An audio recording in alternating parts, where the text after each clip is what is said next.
costume, very fun.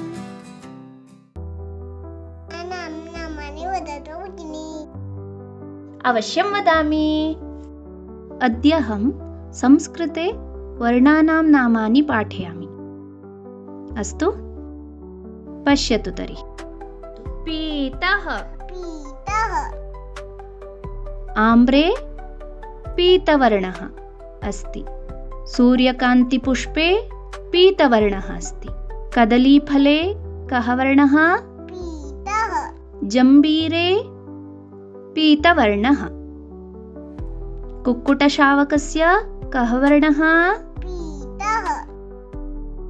रक्तः।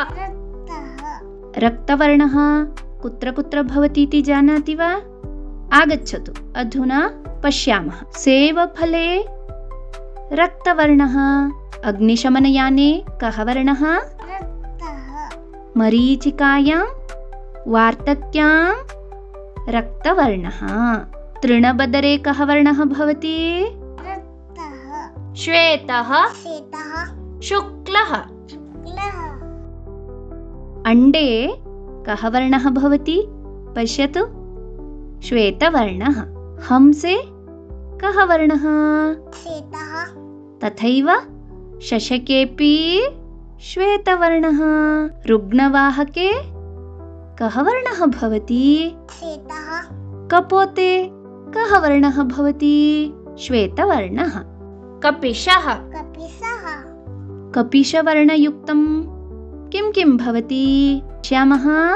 अश्वे पश्यतु, कपिशवर्णः अस्ति। वानरेऽपि कपिशवर्णः अस्ति। भल्लूके अपि कपिशवर्णः अस्ति। चाकलेहं खादति खलु, तत्र कः वर्णः? सुपिष्टकमपि खादति खलु, तत्र कः वर्णः? पाटलः। पाटलवर्णः कुत्र कुत्र भवति? पश्यामः, आगच्छतु तर्हि। पाटलपुष्पे पाटलवर्णः। कमले पाटलवर्णः। सूकरं जानाति वा? सूकरे कः वर्णः? अष्टभुजः जले भवति खलु, अष्टभुजे कः वर्णः? कंसे पाटलवर्णः अस्ति। पश्यतु। दूसरः,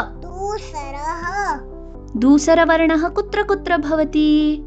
मेघे कः वर्णः? बिडाले कः वर्णः? वृकं जानाति वा? वृके कः वर्णः? खड्गमृगः अस्ति खलु, तत्रापि धूसरवर्णः भवति।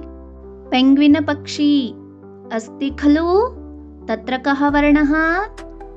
धूसरवर्णः। अग्रिमवर्णः कः? नीलः।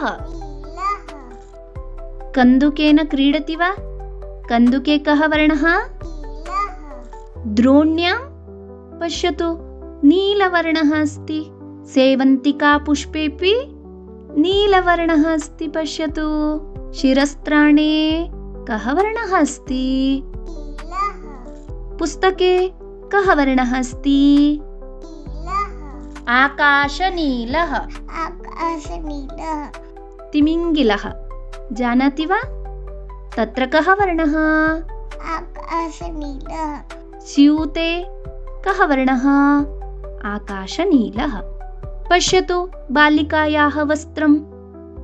वस्त्रे कः वर्णः अस्ति? समुद्रजले आकाशनीलः। आकाशे तु कः वर्णः? अग्रे नीललोहितः। द्राक्षाफले कः वर्णः भवति?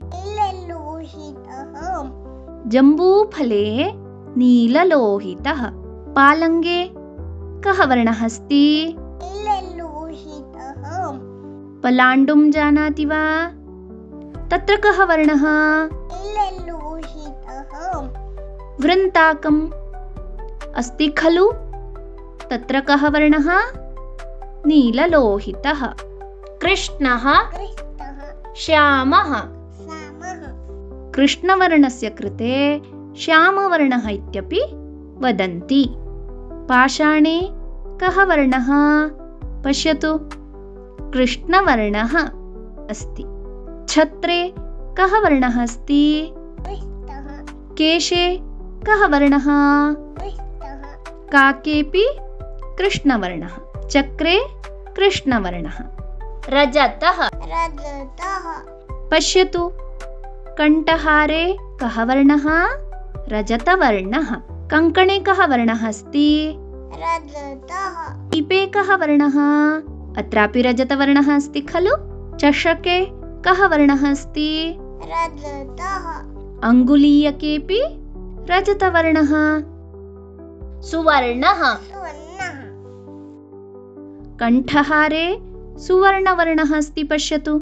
मुकुटेऽपि सुवर्णवर्णः। कट्याभरणे सुवर्णवर्णः अस्ति। कङ्कणेऽपि सुवर्णवर्णः अस्ति। स्वर्णमत्स्यस्य कः वर्णः? सुवर्णः। चन्दनः। चन्दनः। चन्दनवर्णः कुत्र कुत्र भवति? चन्दने चन्दनवर्णः भवति। चमसे पश्यतु, कः वर्णः अस्ति? चन्दनः। शुनके पयोहिमेऽपि चन्दनवर्णः अस्ति। वायुगोले चन्दनवर्णः। केसरः। केसरः। त्रिवर्णध्वजं जानाति वा? तत्र आदौ कः वर्णः भवति? केसरवर्णः। गृञ्जनकं जानाति वा? तत्र कः वर्णः भवति? केसरः। वेष्टिं जानाति वा? तत्र पश्यतु, केसरवर्णः अस्ति। कूष्माण्डकेऽपि केसरवर्णः भवति। नारङ्गफले तु केसरवर्णः भवत्येव। शुकहरितः। शुकहरितः। शुकहरितवर्णः कुत्र कुत्र भवति? द्राक्षाफले, अनन्तरम् अमृतफले। सर्पं पश्यतु, सर्पेऽपि शुकहरितवर्णः वर्तते। शुके तु शुकहरितवर्णः अस्त्येव। मण्डूकेऽपि शुकहरितवर्णः अस्ति। हरितः। हरितः। गूढहरितः। गूढहरितः। महामरीचिकायां कः वर्णः? गूढहरितः अथवा हरितवर्णः भवति। पर्णे कः वर्णः? हरितः। वृक्षे पश्यतु, गूढहरितः अस्ति। चर्भट्यामपि गूढहरितः वर्णः अस्ति। नागफणौ अपि हरितवर्णः अस्ति। एतावता वर्णानां नामानि ज्ञातवन्तः खलु सर्वे? तर्हि नूतनं विषयं स्वीकृत्य पुनः मिलामः। धन्यवादः।